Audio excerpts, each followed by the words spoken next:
DIY tayo ngayon guys. Ito nga pala yung board natin, Rossi.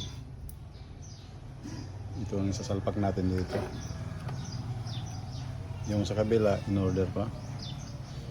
Itong transformer natin medyo maliit. Ang output nito ay 68068. 6 na kapasitor yung lagay natin dito. Tapos itong input buffer, ito lang ang gagamitin natin. Itong Rossi 1500 watts to. 2, 4, 6, 8, 10, 12, 13 pairs.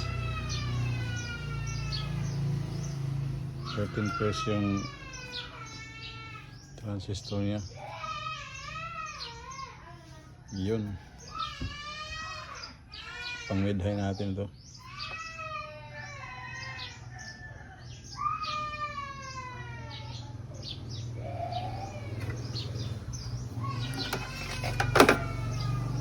Tama to dito.